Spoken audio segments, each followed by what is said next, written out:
Welcome to Around the Horn in Wholesale Distribution with Kevin Brown and Tom Burton. Sponsored each week by LeadSmart Technologies, Tom, Kevin, and their guests review the news of the week and dive deep into the topics impacting manufacturers, wholesale distribution, independent sales agents, and the global wholesale supply chain. Whether it's M&A, SaaS and cloud computing, B2B e-commerce, or supply chain issues, we peel back the onion with our guests into the topics that impact your business the most. Good morning. What's happening? Another Friday.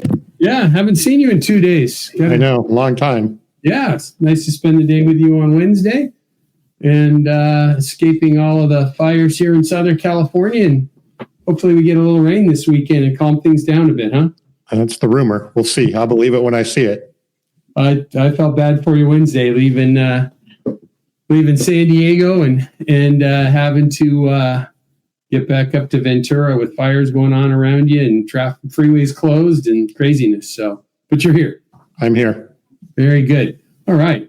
Why don't we dive right in and we've got a lot to do today. So we've got some cool stuff to talk about today too. Not that we don't every week, but I'm still a little bit I still have a little bit of last Friday's podcast hangover, though, with the legends, as people called them, the Mount Rushmore of wholesale distribution, with Mike Marks and Ian Heller and Dirk Beveridge joined us for our yearly event of looking back at 2024 and looking ahead at the highlights that could be happening in 2025. So if you weren't with us last week and you're here with us today, easy to just jump on the YouTube or LinkedIn and just go to the LeadSmart Technologies page there, and you'll have the recordings from last week. If you're listening on the podcast, then certainly check out last week's episode, because that's not one to be missed. Or if you're at the bottom of the newsletter, you can just click the link. If you get the newsletter, great. So you don't have to think. It's easy. It's easy. Yeah, that's exactly right. So let's. I'll dive into this. I'm Kevin Brown. I'm here with Tom Burton. Tom is my lifelong friend and co-founder of LeadSmart Technologies. Tom and I get together every Friday morning, oftentimes with great guests, as we just referenced, and we go through and look at the news of the week, both in North America and around the world. And we bring important points together in a newsletter that we publish each week, and that's called Around the Horn in Wholesale Distribution. 3 simple ways to get that if you don't already get it. You can do that by just sending an email to us at hello@leadsmarttech.com, and we'll get you signed right up. You can go to the Around the Horn in Wholesale Distribution spotlight page on LinkedIn. A big part of our audience is on LinkedIn. So if you're on LinkedIn, just type in the search bar Around the Horn in Wholesale Distribution. It'll bring you right to the page. You can follow the show. You can follow LeadSmart, and you can sign up for the newsletter. It'll come to your email. It'll come to your LinkedIn feed each day as well, early Friday mornings. And then finally, we have a website for the podcast. It's called aroundthehornpod.com, www.aroundthehornpod.com. You can see past episodes there. You can subscribe to the newsletter. You can subscribe to a bunch of podcast feeds there as well. Our goal is to take that news and look at how it impacts wholesale distribution. So we talk about things like, today we're going to talk a little bit about tariffs and the economy, relating that back to wholesale distribution and manufacturing. We've got a section for manufacturing and for distribution, for supply chain, for marketing and e-commerce, AI, technology. So we pull all of these things together, and with our guests when we talk about how that impacts wholesale distribution. The beauty is, if you're with us live on LinkedIn Live, YouTube Live, or Facebook Live, you can pop a comment in and share with us what your thoughts are about what we're doing. And it's great to see our friend Brian Conley that's there. Wow, that was nice, Brian. Last Friday's call was awesome. Thank you for that. We've got an exciting webinar that we're going to announce in the next couple of days on some of the impacts of cybersecurity attacks on not just wholesale distribution, but their technology providers. So stand by for some news on that, because we've got some good stuff coming out about that and some separate webinars coming up. But if you're with us today, chime in, tell us where you're from, and say hello. And if you have thoughts about what we're going to talk about, let us know. But again, we get together every week. Next week, we have Stephen Levy from Infor is going to be joining us. He is very much a thought leader on technology and its relationship into wholesale distribution and manufacturing. So we're looking forward to that. Great lineup of guests for the coming year. So anything to add to that, Tom, or do you want to kind of dive in? I think we should dive in. There's a lot to talk about here. Yeah. So if you're listening in on the podcast, you won't see the newsletter. We have the newsletter up in front of us. We share some graphics here and there. So again, if you're listening on the podcast that's recorded, it'll be live later today on Friday. You can just simply sign up for that, and you'll be able to see that or watch this event on YouTube or LinkedIn in the recorded session. So the IMF, International Monetary Fund, sharply rises 25 U.S. growth forecast. I'm not... Paul Kennedy's asking what a podcast hangover is. It's when you have too much fun the week before and then you have to come back and do it again the week later. I guess that's it. I think what it is, kind of, Paul, for me is my brain still hurts from trying to keep up with a medicated Mike Marks and then the wisdom from him and Dirk and even Paul, some of your great comments last week. So that's it. Good morning, Matt. Murray, appreciate you being with us in Bend, Oregon. I bet it's a little bit chilly up there, but good for you. It's the rain down here, so we can. Yeah, that's right. It's coming south from there that we're supposed to see rain this week, and I'll believe it when I see it. So, Tom, any quick thoughts on this updated economic forecast? It was. You went away, Tom. We can't hear you, and I know you're saying something insightful. Can you hear me now? We can hear you now, like a Verizon commercial. Okay. Obviously, they're expecting some above forecast growth, slightly above forecast growth on the piece there.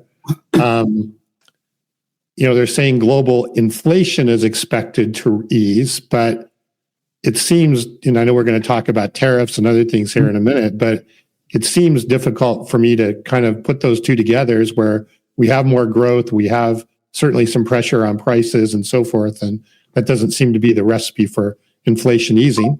But overall, I guess the forecast is pretty bullish. Yeah, well, I think that a lot of this stuff is kind of telling me that globally there was a bit of a apprehension of looking at the U.S. economy till we got through the November elections, and I think part of that is what we're seeing here.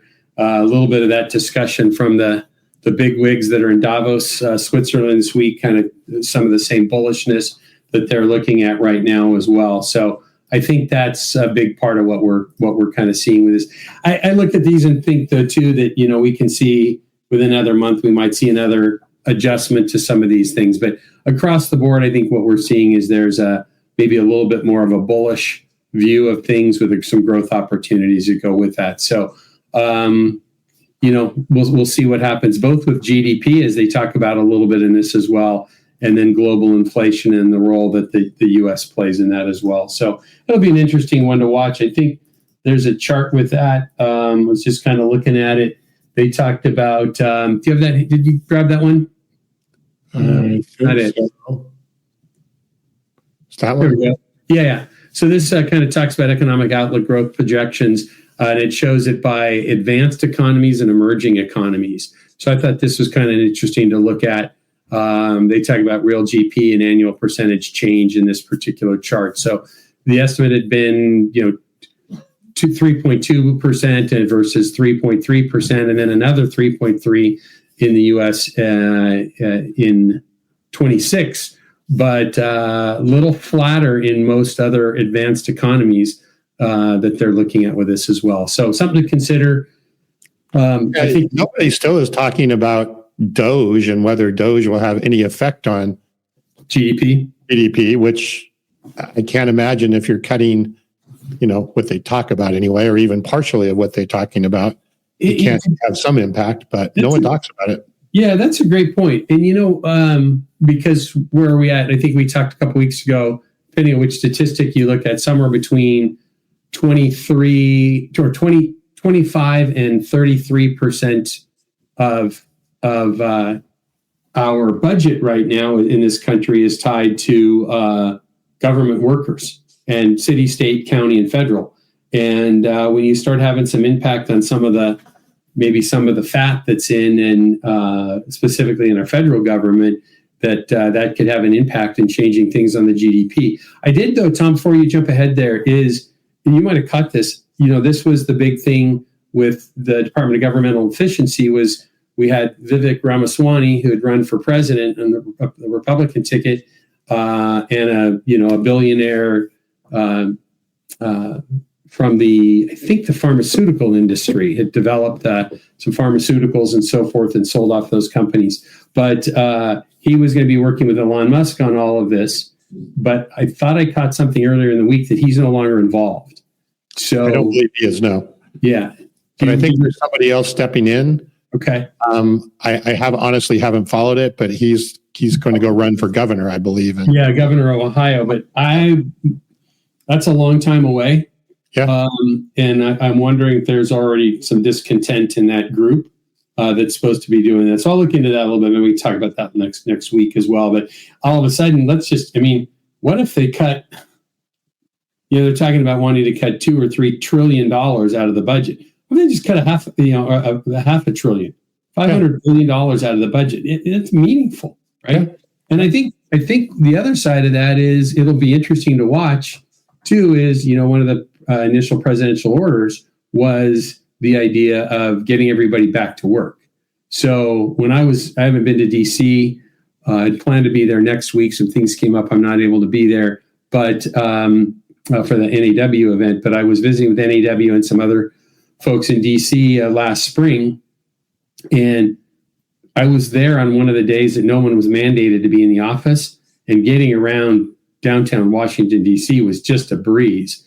And now with the return to work edict, I would assume that's going to pop with some productivity is going to increase as well. So that could be beneficial too. So if you can have more productivity from the people you have and need less people and less groups, we should see some savings there. So I didn't see that. There was an executive order that was signed that everyone has to go back to the office. Okay. Well, a lot of the people had said they would not go back to the office, and that was one of the first cuts they were going to start making, is people who wouldn't come back to the office. So this is and it's no different than what in all of the Musk-controlled companies and Amazon now. This is where your job is. Yeah. If you want to work here, come here. Well, a lot of government workers were literally coming in. They had to come in. They had 1 day a week. I know that they had to come in. Yeah, or some were even once a month if you were not local or whatever the case may be. So there was a lot of, and I'm sure that doesn't mean that they don't have remote workers in different departments. But I think if you look at it at the end of the day, is what you've got is the Beltway and all of the areas around there loaded with people who have probably, I don't know how you can be as efficient. I mean, there are a narrow band of people, I think, who are equally or maybe even more efficient working remotely, but the vast majority of people get more done in a group environment. And the other part of it is you get group think then, right? Mm-hmm. You get the water cooler discussions about a project and so forth. So anyways, it'll be an I think that's going to be some interesting fast fallout one way or the other. So yeah, I would agree. Let's jump ahead. So we've got some details there. Hardy, the heating, air conditioning, refrigeration distributors organization, they've published some trends for their group within their organization, and a little modest revenue dip there in November, but November had one fewer day, I think it was as well, work day than normal. So it said during the past year, they've seen inventories decline and sales to inventory ratio increase as distributors' confidence and supply chain recovered. So I think this is just a little bit of a hiccup along the way as we hopefully continue to see some confidence building. We got to get around some of the supply chain issues there, and hopefully this port piece that we've got in place now will work out a little bit better. I didn't read it, and I probably shouldn't even mention it, but I got an alert this morning that Eric Hoffman, the CEO of the National Association of Wholesalers, who's been on the show with us before and comments here and there, he came out this morning with some strong thoughts that we can talk about next week on needing to get to a place where the ports have more automation that's probably going to come out of this. So if you follow Eric, you'll probably be able to see his his points and thoughts out of that. So, all right. So next article is from CNBC. Trump is considering a 10% tariff on China beginning as soon as February 1st. Any quick thoughts or takeaways on that before we dive deep in it? Well, a couple of quick thoughts. So he is proposing 10% on China and 25%, I believe, on Mexico and Canada. Mm-hmm. But what I find interesting, at least what it says in here, is these are tariffs that are not necessarily based just on the economic aspects. They're almost punitive to the different areas because he doesn't like what they're doing, right? So it's like China, it says right here, we're talking a tariff of 10% on China based on the fact that they're sending fentanyl to Mexico and Canada. And then the 25% tariff on Canada and Mexico is because they're letting people through the border or they're not doing good on their border. So those are not economic tariffs. Those are punitive tariffs based on the things that are actually, that he wants to change, which I'm not sure if I agree or disagree with it. It's just an interesting concept. Well, I think, so thanks for sharing that. I think that's what we're looking at here. And I think this article just brings to us something, Tom, that is a much bigger picture situation that we have, right? You have an administration who was a president who was elected to change things and to bring a different type of thinking in. So whatever the margin of the win was, it was phenomenally or dramatically larger than anybody expected. And what the American people, again, I don't even want to say it's my line of thinking, but what we really see on this is the vast majority of the people in this country that participated in the election don't want to continue the way that things have been going. Mm-hmm. It impacts whether it's the price of eggs or the price of milk or whatever it might be. They're getting hit in the pocketbook. Interest rates are high. And that what they're saying is right, wrong, or indifferent, the way these things get solved, I'm open and willing to a different way of doing things. And I think what we're seeing now, and I was talking to my wife about this last night. Darlene we're watching the news after dinner, and that President Trump is here in Southern California today to tour the fires. There was discussion because he hadn't confirmed whether he was going to go spend part of the day with a California governor, and he was going to do, or he's going to do this or all that. And Darlene commented, she goes, "What a jerk," And I told her, I said, and we've had this discussion over and over again, and it ties right into the tariffs, and specifically with China. To your point, this fentanyl piece is what I'll get to here in a second. Is this is a guy that doesn't care what you think. He cares what he's going to bring for results. And if the results are important to you, that's fine. The protocols of the previous presidents or the way of doing things are irrelevant to him. And so now I think that's the key, right? The protocols and what was considered to be maybe even politically correct in the past and how you navigated things is basically going out the window, right? And this is being run more like a business where, hey, I just got to get stuff done. And this is the tactic or the strategy I'm going to use to get that thing done. And that's exactly right. And I think we're going to see this with China. We're seeing it with Mexico. We're going to see some of it with Canada. We're probably what's going on in California. And when he happened to have been being interviewed by a, far right-wing person, and he said, I don't know if we're going to send this emergency aid to California or not. That's kind of what got Darlene's, ire up a little bit. And I said, here's what he's saying is, Gavin Newsom, governor of California, I have some expectations of some things that you need to do and change and make better in California. And I'm going to tie that to some other things you need, which instead of doing it back room like historically we see all the time, what he's just doing is saying, I'm putting it out in the public. And this is exactly what you described earlier is, the United States does not want the fentanyl that's getting into this country that's being flooded into Latin America from China. And China, if you don't do something about that and some of these other things that are important, this is what it means. And so it goes back to that in my mind, and I'll get off my soapbox here for a second, but I think it's wise, whether whether you like this administration, you like the style, you don't like the style. I think everybody that's paying attention to this would be wise to listen to Peter Thiel, the billionaire tech investor's comment on this, right? Don't take him literally, but take him very seriously.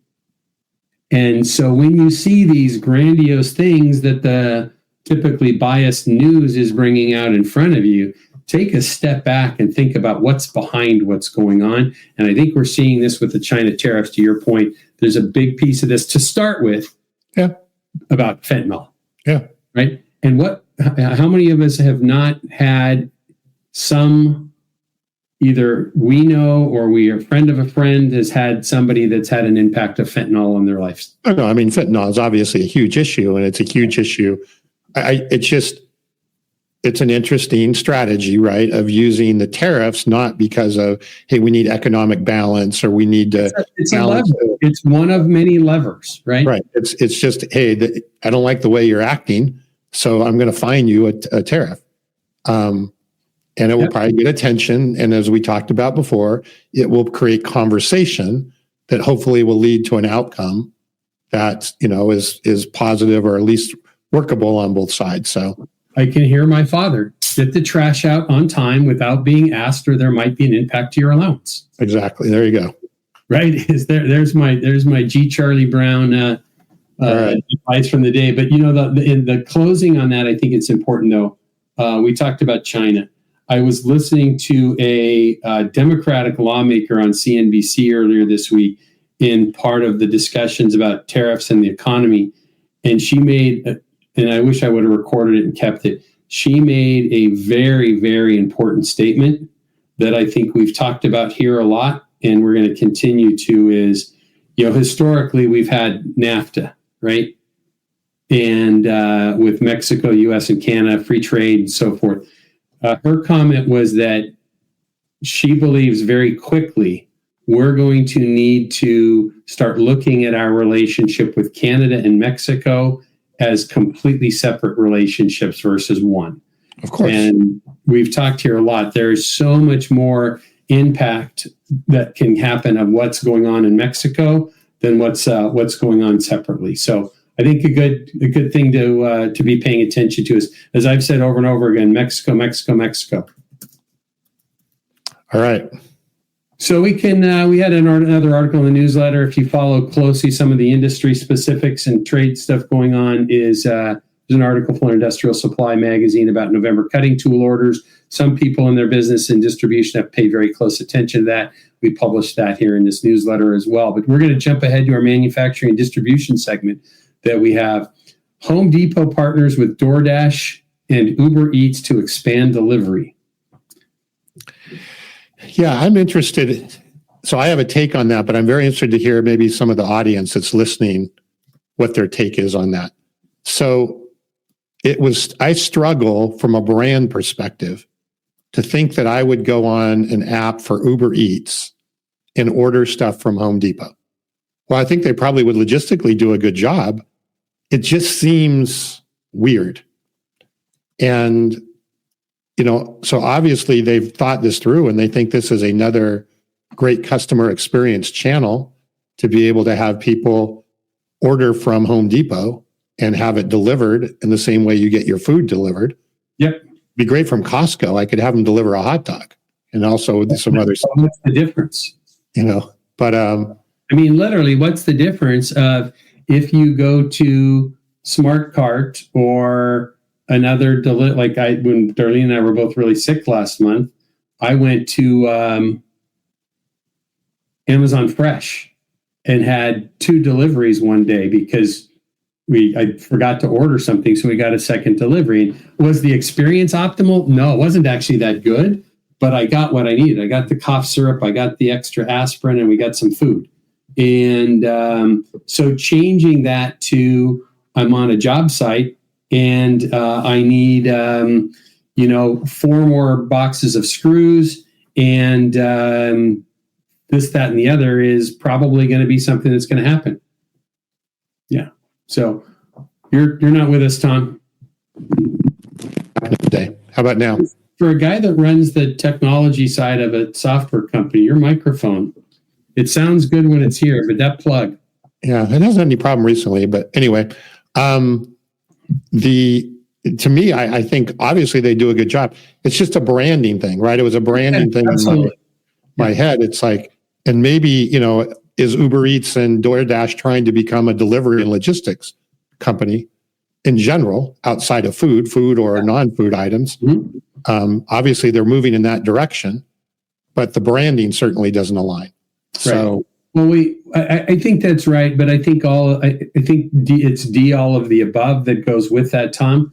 And there's a comment here from, not sure who this is. It just says LinkedIn user, but the fees are making them walk away from food delivery. I'm the same way. Is the vast majority of Cash just says that ice cream delivery by Uber Eats happens in my house monthly. Well, that's honest, right? That's good. And if it's only monthly, that sounds great. Yeah. But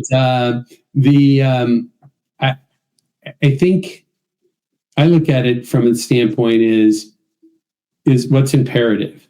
And when you're talking about these things, if someone's on a job site and they want to get something, right, in Home Depot, through their acquisition of SRS Distribution last year, plus some other things going on. And okay, it looks like I was wondering if that was Brendan Breen. We can't see it on our end, but Matt's telling us that was Brendan that made the comment about the fees that go along with delivery. Because I don't know why, Brendan, we've had this for years now. We never know it's you. So I think that the point about fees is a good point, because if I order, I've only used Uber Eats a couple of times, and we ordered some Mexican food, and the food itself was like $45. But when everything was said and done with fees, tip, all that stuff, it was like close to $75, mm-hmm. right? So it was getting close to double. Would that be the situation if it's delivering stuff from Home Depot and other things? Are the fees going to be absurd on top of that as well? Yeah. And are they going to expect tips and all the other things that they want to add on to the delivery process? I think let's watch what happens with this. I think is, and the comment was made, there's a limit to convenience, but I'm gonna share this a little from a different standpoint, because I agree. Because you know what, I've probably used those services 7 to 10 times at the most. I mean, even the pizza delivery, the pizza place down the hill from our house is they're using a similar app system. Yeah, good. It says ISA is in the house. So that's Brendan Breen, the CEO of the Incognito. The CEO of the Industrial Supply Association. Big event coming up later this winter. I guess last week of February. Brendan, is that right? In Nashville, the ISA Summit is always a good event. I'm planning on being there again and supporting that group. So. But I don't know why we just can't see that it's Brendan there, but I assumed it was. But I think, so for me, I look at it as I rarely would order food someone more than 2 miles from my house. So it gets good for me to get up out of my chair and go pick up the food. So I'll go order. But this is a big difference. There we go. Last week of March. Sorry about that. And in Nashville at the Gaylord is the ISA event, which is just a great event. So, Brendan, in fact, if you think about it, and this is probably a horrible format for me to do this, but send me a note with a Friday that you're available before the event, and let's get you on the show to talk about it as well. But let's go back to the more important part of this discussion, because we're all talking here about our own personal experience with Uber Eats, right? But now put yourself on a job site, and you're trying to get a project finished, and your laser level broke, your particular tool went down, and you're trying to get that job done by the end of that day. You're an electrician, you're a plumbing contractor, whatever it might be. Fees are almost irrelevant if you need to get something done and get moving on, or you have penalties with your project if you don't hit a certain time, or you've got an inspector coming by noon that day.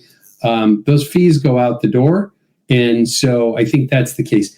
What I wanted to reference is But I want to say here, before you go any further, right? It sounds like this is more B2C that they're looking at right now with this Home Depot stuff. It's not B2B. It's a mix of that. Okay. Yeah. And so, and what it, stand by, because the biggest thing of well, let's just hit Darren's. I'm glad Darren's with us. Darren Rawson, great friend and friend of the show.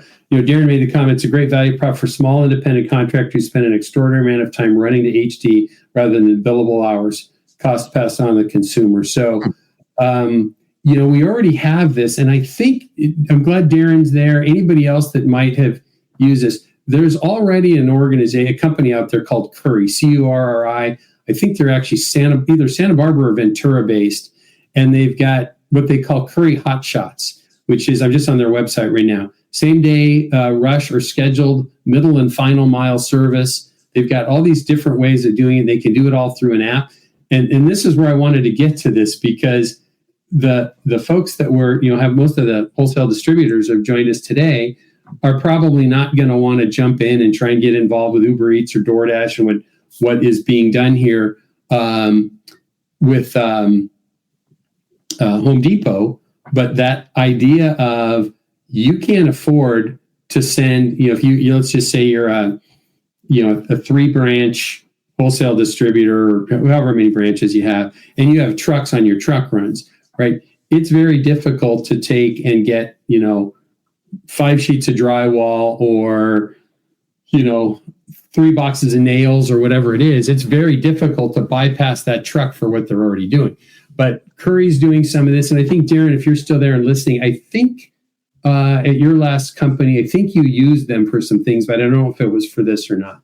But we're going to see more and more of what Curri, again, it's if you're not familiar with it, it's curri.com. And we're going to see more of that popping up that wants to take this on demand. And what do they call the Uber drivers? Uber drivers? No, they call them, there's another broader term. Anyways, I'm sorry. But the broader term is, people that aren't doing this full time. But I could be a guy that's got a pickup truck. The gig workers. Gig economy. Thank you. That's exactly right. So Duncan was sharing with us there exactly. I don't know if he was talking about Curri or the broader discussion. I also wanted to hit Wes here is that thank you. Yep.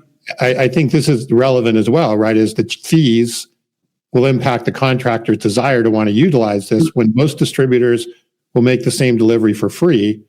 If contractors embrace this, is this an opportunity? I mean, that's what he's saying. Is this an opportunity for distributors to determine whether or not they need to be able to, continue these hot shot deliveries for free along the way?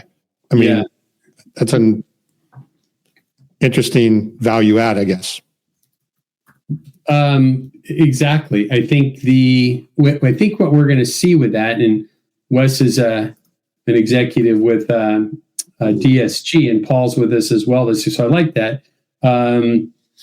Darren's saying here is this is turning into I need to call the guys. I met a couple of guys at Curri before at a conference, and I think you better get them a sponsor. They better do a sponsor. Exactly. That's like, wait a minute, this is turning into a Curri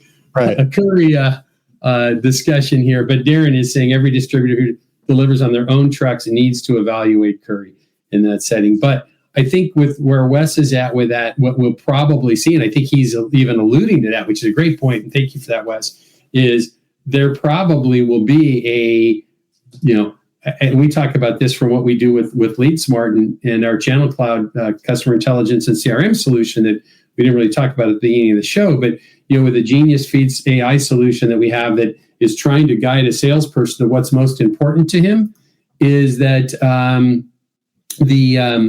with that is we need to get away from where a sales guy is throwing a pump motor into the back of his truck and going out to a job site.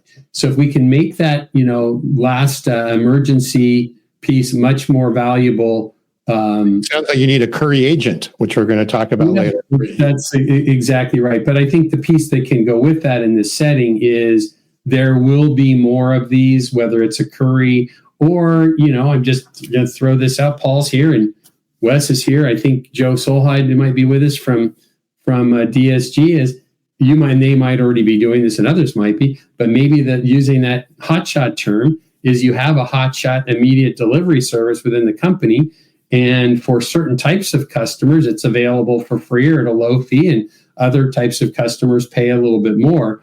The reason that we posted that article today was not, is Home Depot going to, or, DoorDash is something that we talk about Duncan here in the PVF market in Ontario, Canada. It's not that he needs to go out and try and figure out how to get DoorDash to deliver pipes. It's that last mile and that emergency and that rush that's not really efficient in our business. It might be able to find some efficiencies by some third parties. So my bet is this one's not going to work, but just because of the brand. I just don't think the branding is going to, but hey, we'll see. So I'm going to challenge you with that. And I'm not going to say you're wrong, but I'm going to say that a deeply into the middle-aged years person like you is very, very different than the 35-year-old that just bought his new home. Right? We talk about that every day about what millennials are doing. But that's not my point, right? Yeah. My point is there's a lot of options. See, Brandon's with me, right? There's a lot of options for this. And I really highly respected his opinion previously. Yeah. Did you uninvite him from the show or something? No, he can still come on the show, and I'm still going to go to his show. But boy, he's agreeing with you that strongly. It's not that I don't think what this is needed, and I don't think that it's valuable and people aren't going to want to use it. But you have choices.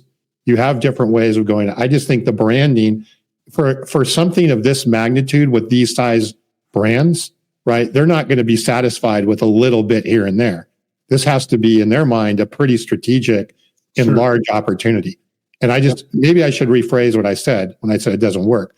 I don't think it will meet expectations. Okay. Their expectations on it. And as a result, it won't probably end up going where they think it's going to go. That's I think it'll probably take, 6 to 9 months to play out and see if that's true. Yeah. So I think, Tom, to go along with that is, I think that the B2C side, I think it will do fine. I want to change the filters in my HVAC system at home on my own, but my son has a soccer game, right? Those types of things. Again, expectations, right? We'll see if it achieves expectations. But again, the reason we're talking about this today is, and the conversation was great with the people here, was a service, regardless of how it's branding, that can at an effective price catch that last mile that sometimes is a struggle on a rush basis, where a distributor's trucks aren't anywhere nearby that spot. There's a window for that. Okay. Well, we'll see if there's enough of a window. And when I said there's a window for that, there's an app for that. Yeah. Or is there an appetite? Right. There we go. So I don't think these companies would have bothered with this if there wasn't an appetite. Oh, no. I mean, clearly they've invested and put stuff in there, but it doesn't mean that we'll see if it meets expectations. We'll see. So we were just there in our manufacturing distribution segment. We have another good article there from Digital Commerce 360. I think it was written by our friend Mark Brohan. B2B companies prioritize digital technology and cost efficiency. We're going to skip through that. It just talked about comparing European leadership and U.S. leadership about their prioritization of digital. And we might even revisit this one next week. But there's some big stuff to talk about. It's actually a good article. And maybe we should revisit next week or whatever. But I found there were some interesting statistics in there. They were talking about a focus on cost cutting. Or cost reduction was the word I believe they used in organizations. So using technology to help facilitate those cost reductions, which is what you're hearing, obviously, with all the AI talk is, AI can, efficiency, cost reduction. So they're spending on technology, but their spending is less focused on growth and more on cost reduction, at least per what was in the article there. Mm-hmm. Good. Well, that was, in fact, I just looked it up. That was from Mark. So that was pretty valuable there. So follow-up article of that as we kind of move into our e-commerce and marketing segment is from Marketing Professionals or marketingprofs.com. This was pretty cool. Talking about authenticity within our marketing and what we can do with with AI and so forth, but that we need to continue to be authentic in what we're putting out there. And you have any thoughts on that particular article? I do, and I'll go quick because I know we've got a lot still to cover. But I was thinking about this, because basically what they were saying is it's hard to tell in a lot of cases now. If you were on the phone with an AI chatbot, you wouldn't know necessarily the difference if you were on the phone with an AI chatbot or an individual. Right. And I was trying to think about, okay, when they use this word authenticity, what does that mean? What does that mean in this sort of age of AI? Yeah, and they have a great explanation of it. Yeah. But I thought about what I consider authentic. And to me, it's when the company is really got that sense of urgency and proactivity, if you will. And I think they even touched on that, right? Proactivity and being proactive, maybe following up or reaching out when I didn't necessarily need it or ask for it. And just kind of overall being thoughtful of the relationship rather than just dealing with the transactional aspect of the relationship. And I think that's AI can handle the transactional aspect of the relationship, I think, is like they were talking about pretty well. But can they go beyond the transactional aspect of the relationship to really kind of put that thoughtfulness in there, whether it's proactivity and sense of urgency and all of that? And to me, that's really what I would consider authentic.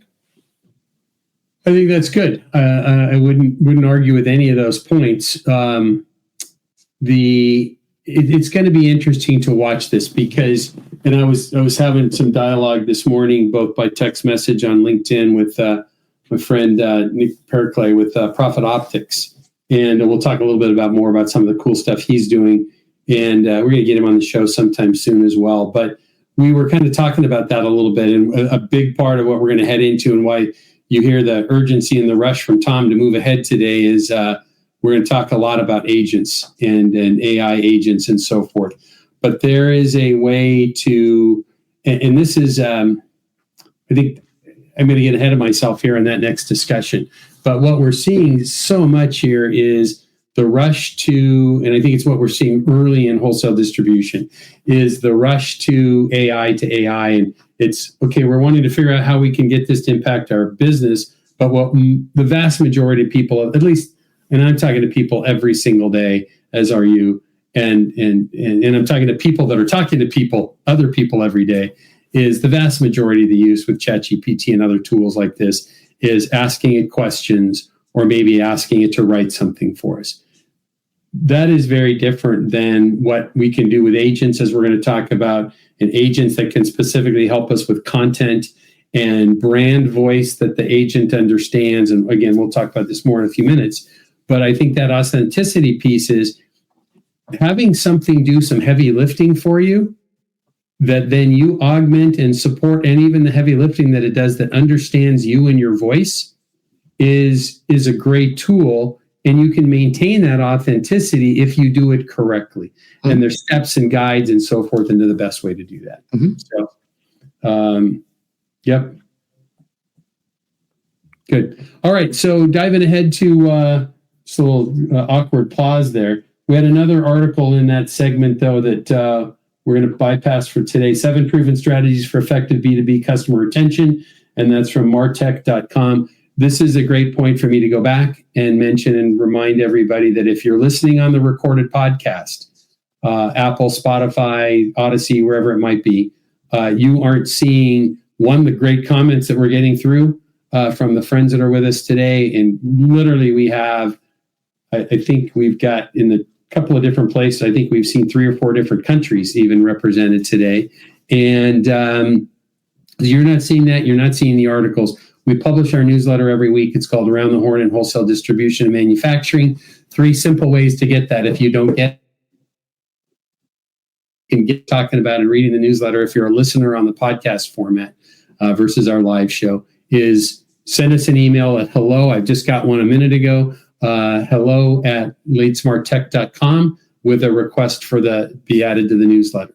If you're an active LinkedIn user and you like to get news there, on LinkedIn, just search Around the Horn in Wholesale Distribution. It'll pop right up. It's a spotlight page from the LeadSmart Technologies page that sponsors our show. And you can sign up there. It'll come to your LinkedIn feed and your email box every Friday morning, bright and early. Or you can go to the website for the podcast, which is www.aroundthehornpod.com, and see past episodes, register to get the updates and the newsletter there as well. So good opportunity to do that. The newsletter just keeps getting better and better each week. We've added some segments to it as well. So Tom, we can jump ahead. Technology, cybersecurity, and AI. First article there is that Trump rescinds Biden executive order on AI regulatory overhaul. Cybersecurity Dive magazine, cybersecuritydive.com published this one. You can find this pretty much everywhere. He had said he has a whole plan for AI, and Biden had a kind of I'll just call it a milquetoast executive order that he put out about AI probably close to a year ago. It almost seemed like that was just something throwing it out there to keep up with what the EU is working on. No, that's what we said a year ago, right? Yeah. We talked about this as it was sort of like, hey, I'm doing something about it. Look, we're doing something about it. Mm-hmm. As I said at the time, it was stupid because it really didn't, it just didn't have any. How do you feel about it, Tom? Well, I said at the time, right? I said it was stupid. And I think, that's exactly what Trump and the team believe as well. Is I don't know that really had any impact one way or the other. I just think they're trying to get stuff out of the way and removing some of the noise. And it was just kind of noisy. Let's remove some of these. I'm not going to even use the word out of date. I just don't think they're relevant things at this point because we're still sorting things out, and try to add extra complications to things, and let's get on with it. And, then as things develop, then we can determine what are really the correct regulations. So I'm not surprised. And although I do think there's a lot of state specific regulations that may occur. And I think the states have to be, I could totally see California coming in with a bunch of regulatory things on this, but then that's just going to drive out innovation potentially in your state. So you've got to be cognizant of what you're doing with some of these regulations. Well, the thought leaders in this field are in California. Yeah. Right. And many of them are billionaires. Mm-hmm. But what I think it's interesting, and this just goes back to kind of how we started the day today about talking to about things don't need to be the norm like they've always been. And now you've got David Sachs, who was going to be, I can't remember what his title is, but he has a title as an advisor to the administration on AI and crypto and these pieces. And this is a guy that makes his living every day, day in and day out, that's leading a consortium of people to advise the government. So it's not a bunch of rule makers and legislators who come from, the middle of the country, or it doesn't matter where they're from, but just whether they're knowledgeable or not. And now we've got this group, of course, Elon Musk has Trump's ear. He's going to weigh in on these things, but you've got David Sachs leading this group. And just from a credibility standpoint, David leads and owns one of the top venture capital and investment groups for early and mid-stage technology companies. So he has teams and teams of people that are staying on top of this and advising him. To tell you where he made his money is PayPal is where it started. He was the original, I believe, chief operating officer at PayPal. That's where the big dollars came from first hit. When he left there, he started a little company called Yammer that was a communication tool that Microsoft bought for hundreds and hundreds of millions of dollars. So now getting these people in to advise the administration on some of these things, I think we're going to come out of this with something in a document, whether they're rules or they're orders, but they're going to have some guardrails to them that are, and I'm not suggesting that President Biden didn't have some good advisors, but I think what we're seeing is the people that are in the trenches every day are now more involved than political related people. And I don't think anyone's saying, hey, wild, wild west, forget any sort of... No, absolutely not. There's guardrails. And all that. I think they're just looking at how do we remove some of the red tape? How do we remove some of the things that potentially just add friction, for no other better word?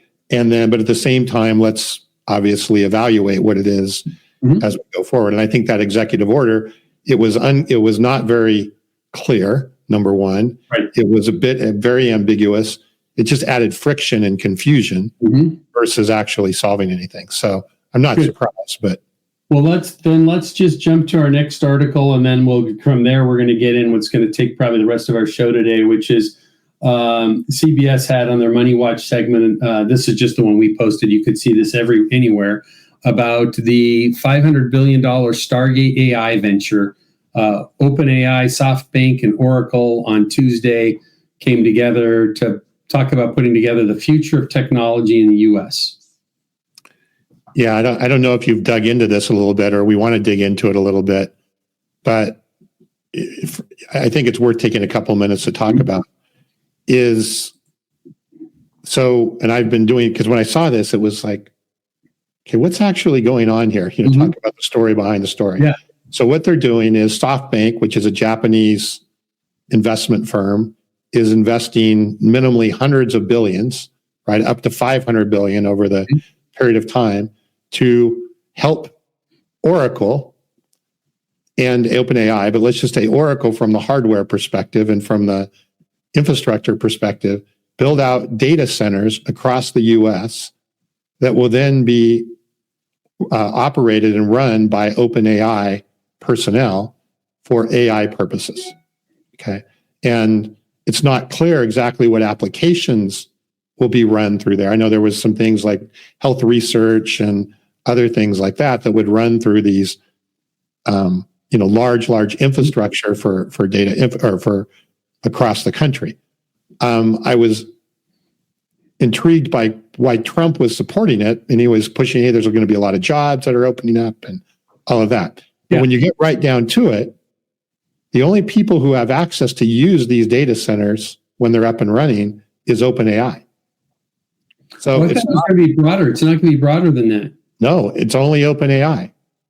That's it's not like, okay, now there's this whole infrastructure and we can all tap into it and we can all of our companies leverage it. OpenAI is the only one who has, at least at this point, access to these data, or will have access to, they will operate and have access to these data centers. So, I don't know, why I tend to agree with building out infrastructure is good. They don't talk at all about the energy aspect of it. There's nothing in there on how these are all going to be powered and all of that kind of stuff. And I also question, is this a distraction for OpenAI? OpenAI's job, I know they have different charters, but they're building out, obviously we're going to talk about this more in just a minute, their technology infrastructure and their technology running a whole framework and operating a whole based around what this is. Is that a distraction, right? Because that's not exactly the same the core focus that they're doing right now. Yeah, they're going to need those data centers, and they're so much more reliant on other people right now with that. So could be another part of the organization. I want to jump on to more important stuff than the pettiness, but there is a battle raging between Elon Musk, who was the original investor in the philanthropic or the nonprofit side of OpenAI, and Sam Altman, the true founder with his team of OpenAI and ChatGPT. I thought it was interesting with this whole Stargate thing, which is, I think, exciting of what the potential of it is. And it's something that we'll pay attention to and watch, is that, Elon Musk came out and said that SoftBank doesn't even have the money to do this. And they're talking about hundreds of billions of dollars, and he said they don't have available 10 billion for something like this. And then there was all kinds of rocks thrown at him. So there's a little bit of a gamesmanship going on in some of these things. But I think our role here is to focus on how will these things benefit wholesale distribution and manufacturing in the economy. And we'll keep a close eye on this, which is what we try and do every week, which is why I think some people come to join us on a consistent basis and a growing audience each week. And I don't know that there'll be any benefit to manufacturers and wholesale distribution. Well, there will be, I think, because there will be more AI tools that will come out of this. Right? Maybe. Yeah. Maybe. I don't think if this moves ahead, there's no way that this doesn't improve capabilities to grow and benefit the growth of AI. So I think that we'll see what happens. I mean, maybe the rising tide benefits all, right? Is the infrastructure improves, then that may very well have a lot of global or certainly national impact on some of our things. And then the bigger picture, if we were to take this fully downstream, is all of this impacts the wholesale distributors and manufacturers that are with us each week here on the show. Because guess what? Every one of those data centers needs wire. It needs roofing materials. I agree with you there. Yeah. It needs everything. Right, and at the end of the day, what should come out of this as well, though, is better AI tools that will allow companies like LeadSmart Technologies to enhance our ChannelCloud.ai products and the things that we're building and working on now that will directly impact wholesale distribution. So every distributor should enter this as an opportunity in their CRM because there you go. for their local thing. Brian, who's a technology executive that I highly respect, he says, seems myopic to only host OpenAI. I'd agree. This is a story that has a lot more chapters ahead of it. So, yes, it does. I would agree with you there. Yes. Yeah. Let's move ahead to OpenAI launches Operator, an AI agent that performs tasks autonomously. We've been talking about this of the future for at least a year on this show. We've been trying to work and build some of this into the technology that you and I work on every day. We've got the earliest phases of this already in LeadSmart Channel Cloud of guidance and directions, but the opportunities that are come out of this operator from OpenAI that they've launched, nobody has anything else like it yet.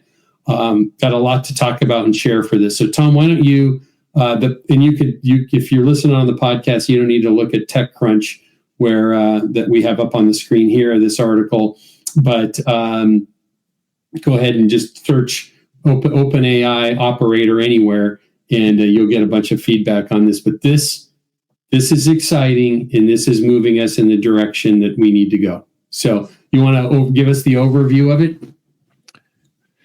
Yeah, so it's a platform for, I'm going to call it consumer-centric agents that you can tell it, and again, you have to have the $200 one for now, so it's not available to all of them. Let me interrupt you, and I apologize for doing that too, but I think it's important for our audience in particular. We're going to talk a ton about agents. Let's talk about, and we have these conversations if you're a ChatGPT user about having a GPT, and then sometimes we talk about agents and we talk about AI and what AI will do. Why don't you boil down for us briefly what is an agent, and that'll set the stage for our discussion. Sure. I guess the simple answer is it's an AI-based application that has some sort of specific goal or outcome that it's designed to achieve, right? And it's either designed to achieve that either autonomously on its own or with some level of interaction from you. So rather than a chatbot that goes in and creates a blog post and you're going through and interactively going through that process, you would have an agent that you would tell it what to do, whatever that may be. It then operates on that goal, right? Because what you told it or to do is its goal, and its job is to go achieve that outcome and that AI may have multiple different steps to it to achieve that outcome. So sources and other agents, right, and so forth, right? And let me boil down along the way. I'm sorry, Tom, repeat that. I interrupted you. Apologize. They're just multiple checkpoints and conditional steps along the way. So we're going to look at some particular use cases. We have an image that a friend had done this morning that he posted to LinkedIn. I'm going to give a simple example of one that you're not even aware of that I started working on early this morning. So I started working on in just using ChatGPT. It requires the paid version to be able to, which is only $20 a month to build agents. We review and read these articles that we go through every week. I have every intention of continuing to curate and read these articles. But there's a lot of facts and details in these articles that are hard to remember when it comes time. So I started building an agent that would run each week, and of the articles that we have, can simply put the links to those in a spreadsheet and ask that it's going to go through one by one of each of those articles and deliver to me at 7:30 a.m. a recap of the articles with the statistics and graphs and things that I need. I started building that this morning. So now I can take, again, augmenting my own personal use and the authenticity. I can review the articles when I decide what we're going to post each week, get my own personal take. And now this agent is going to go review them all to bring me some very, very specific things that I can use in the last step of my preparation for the show. And it automates the whole process for me. So simple agent, right? Yeah. It's a good example of an agent. Yeah, it's a good example. Yeah. And for a beer, I'll share it with you. Okay. Well, I know you're our agent guru, so. No. I'm trying to use them. I'm building other agents right now. It's something we haven't even talked about at depth, but we have some hiring to do coming up. And I'm starting to build some agents for what each one of those jobs looks like. Okay.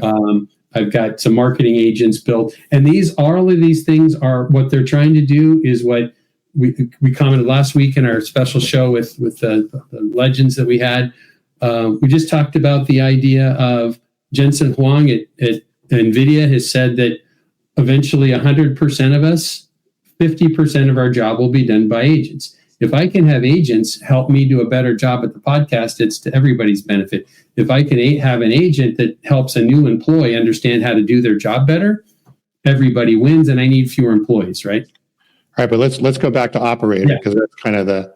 Well, so let's go back to that now that you helped us with what agents are, and that sets the context. Yeah. So OpenAI announced this new product called Operator. Most of us can't get to it unless you have the $200 version. But basically, and I know you've even probably gotten more insights on how this works than I have so far, but basically you can go into it and give it a request, right, to an agent. Maybe it's a travel request or a restaurant request or something like that.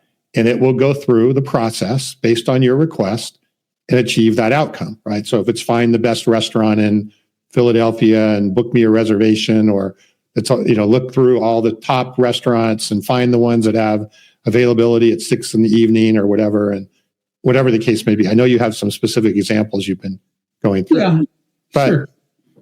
But what's intriguing about this, and this is something to technically, the way that we all think about historically, we think about interacting with other applications is through APIs, right? Application Programming Interface, where my code talks to your code and we send information back from there. Mm-hmm. The operator doesn't work that way. The operator uses visual AI to look at the websites that it's going to navigate through and decide based on the visuals that it's seen of the website, just like you would if you went to a website, what actions it should take to then navigate through the process of accomplishing the goal that's there. It's not using any API related construct. It's just using AI and visual AI to actually do all the steps that it works through.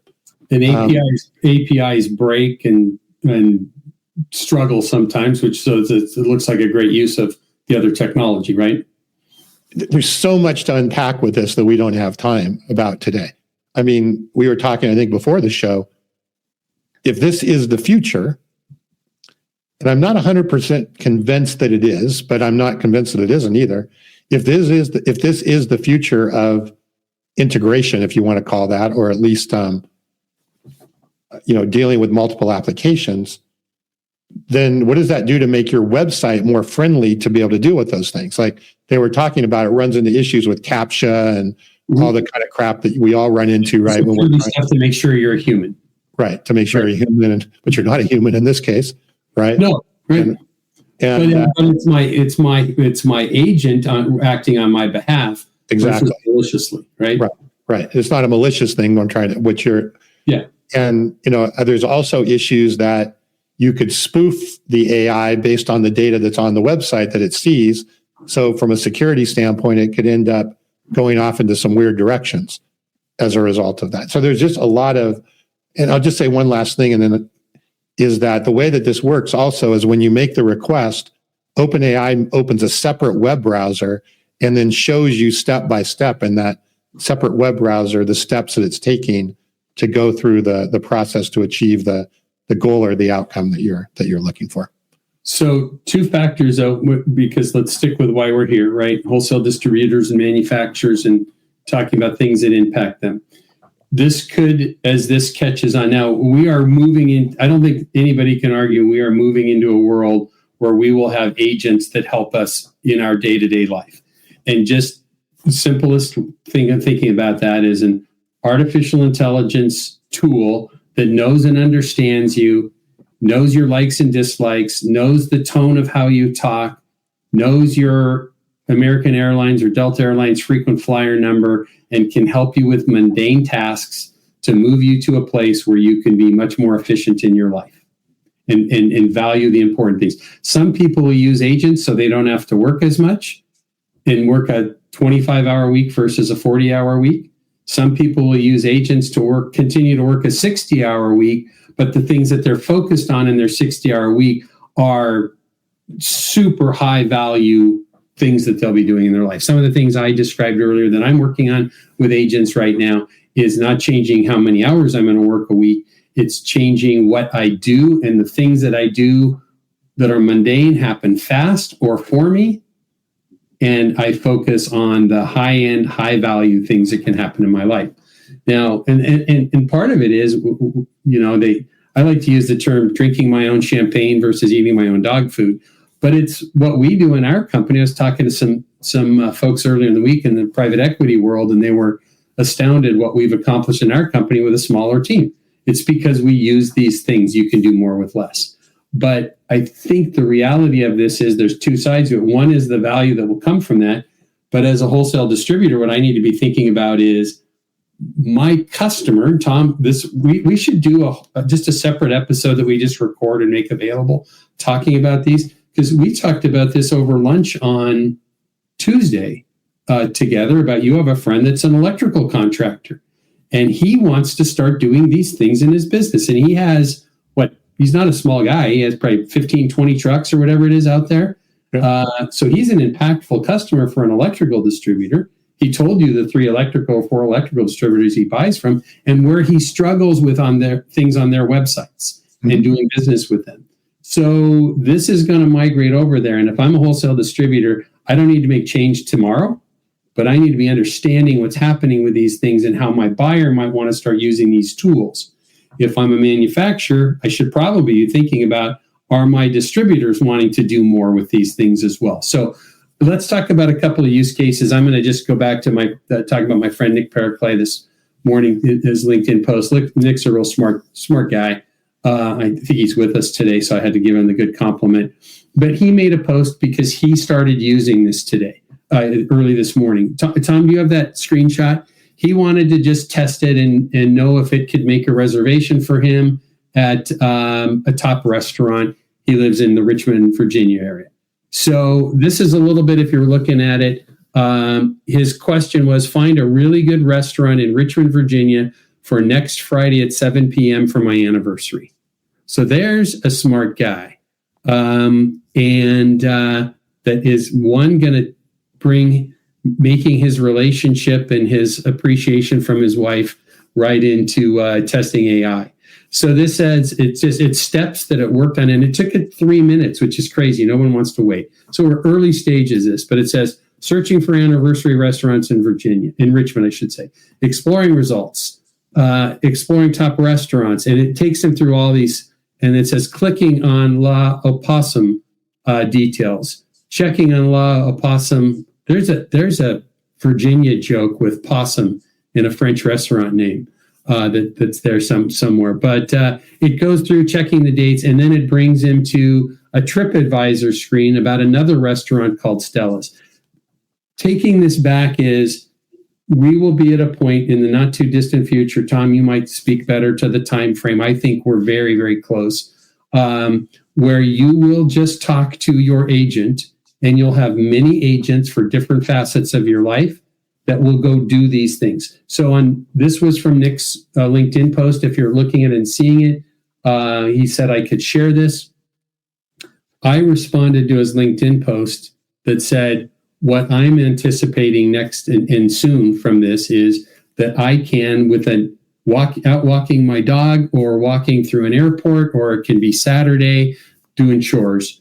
I will be able to talk to my agent that's going through my phone and say, reach out to, and this would be all done by the agent, find out on my trip to Richmond next week, I'd like to have dinner with Nick and his lovely wife. Check for any new Michelin chefs or the hottest restaurant in Richmond, because I'd like to take them there. If their schedules are tight and I need to change my hotel or any of my other travel, go ahead and do that. Now, that agent was just going to take off because Nick and I are friends. We would have already agreed that our agents can talk to each other. Nick's agent is talking to his wife's agent and can take this step. And when I talk to Nick, we don't have to talk about anything else about looking at our calendars and availability. We already have a reservation at what it says here, Stella's. My flight got moved back to the next morning with an extra night of hotel and car because I want to have dinner with Nick and his wife. All that stuff is done. And the important piece out of this, Tom, is what it does is it takes the phone call that I have scheduled for a week from Monday with Nick, I think it is. We're talking about high level, high value things that are important to us. We took the 10 minutes of discussion of, where do you want to have dinner? Is your wife available? Let me text her. Let's see if we can get a reservation. It's done. That's behind us. And so now take this into a buying experience of a contractor with a wholesale distributor. Some pretty cool stuff coming. Well stated. I couldn't agree more. And I think you even said he ran into some issues with this, and this isn't out a few times. And but you can see right with the website over here and these websites that's navigating through. Let's face it, there's a lot of places where using the website and the visual recognition, it can conk out. So I'm not going to be surprised, but that's not the point, right? The point is, I keep talking about this. I think I talked about it last week, right? The killer app. We have not seen, I'll just use it in wholesale distribution yet. We have not seen the killer app with AI. This now translated into actual B2B. And I'm not saying that travel is not an important part of B2B, it is, but just B2B actions, you start to think about it, this will be the killer app. Right. We haven't seen it yet, so it's not top of mind. And I'm hoping that this type of thing, as people start to see it, and they start to, and I'm impressed, Kevin, with your creativity, right? With looking at how to use agents. That's exactly what we have to be doing as businesses. We have to creatively, easy for me to say, creatively, I'll just stop right. Creatively, we have to creatively come up with all kinds of these use cases that we normally, it's like, wouldn't even think about before, because it was just like, this is how I do things. But the AI will help us do that by literally asking it to ask us questions. And none of this is meant to be like, oh my gosh, the world is coming to an end and, it's going to take over our lives. The idea behind this is make our lives better. And as professionals in the wholesale distribution, manufacturing, and then us in the technology world, is we need to pick what we want to do that is going to work best for us. But the reality of it is we all need to be prepared for our customers wanting to use these things, and we need to all raise our game. However, we're going to use these. I anticipate that I'm going to have probably 10 to 20 agents in my life in the next 5 to 7 years, not 5 to 7 years, probably 12 to 18 months. So I think it might be a lot more than that, but yes. Okay. Well, I already have them. I mean, they're not as automated as we were talking about. Right.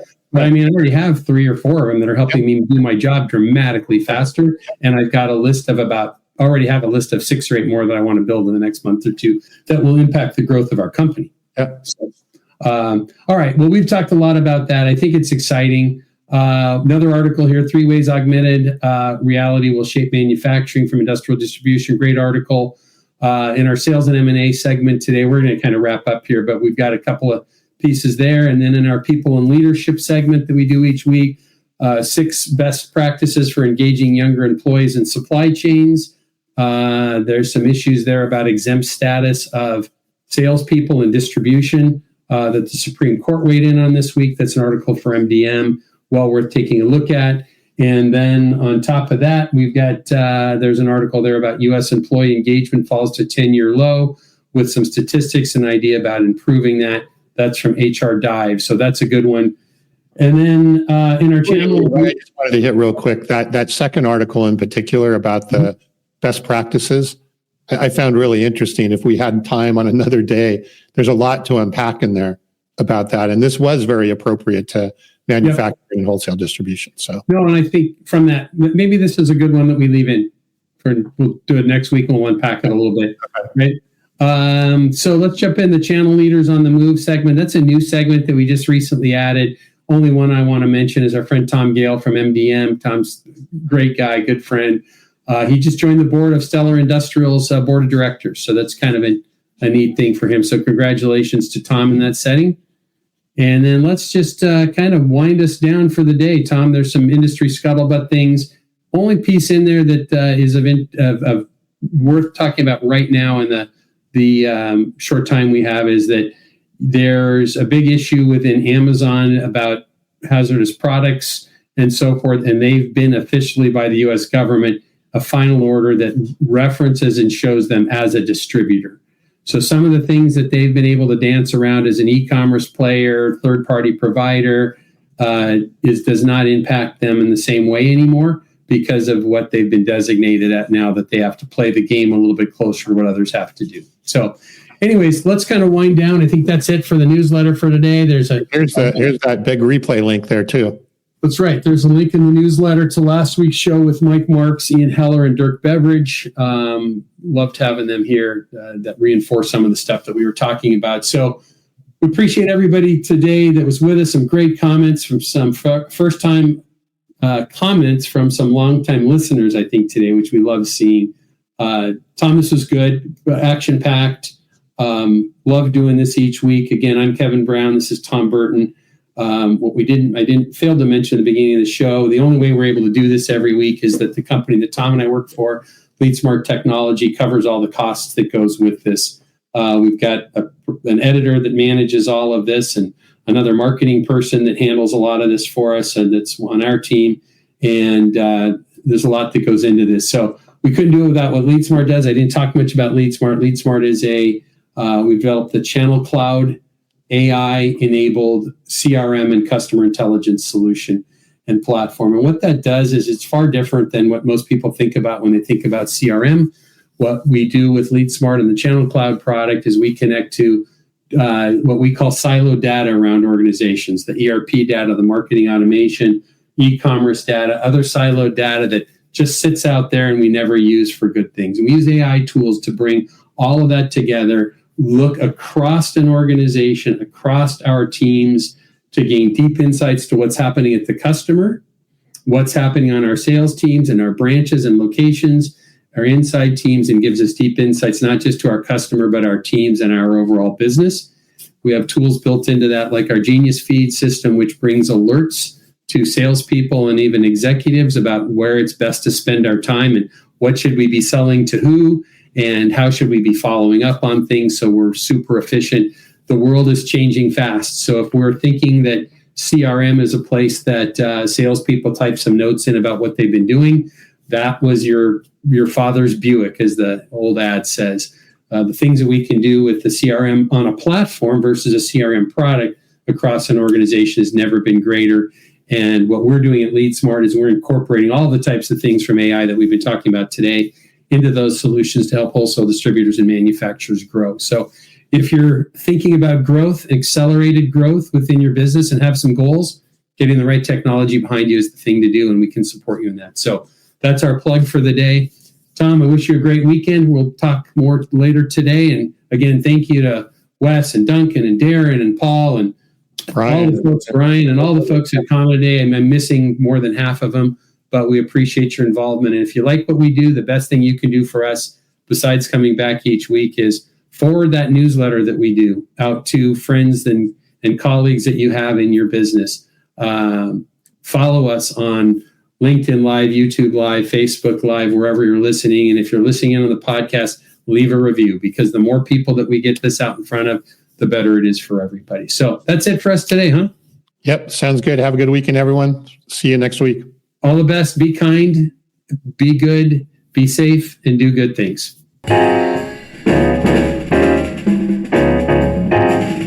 We hope you enjoyed today's episode and our guests. Each week, we try our best to dig into the topics that are impacting your business. So please reach out to us and let us know how you think we can make the show better, or topics you'd like for us to tackle or talk about more often, and even guests you'd like to see join us. We're looking forward to bringing you next week's session and hope that until then, you stay safe, stay focused, and do great things. If you haven't already, please subscribe to the podcast and leave a review to help others in wholesale distribution get access to the conversation. And finally, please check out our sponsor, LeadSmart Technologies, and their manufacturing and wholesale distribution industry CRM, customer intelligence, and channel collaboration platform. That's LeadSmart Technologies at leadsmarttech.com.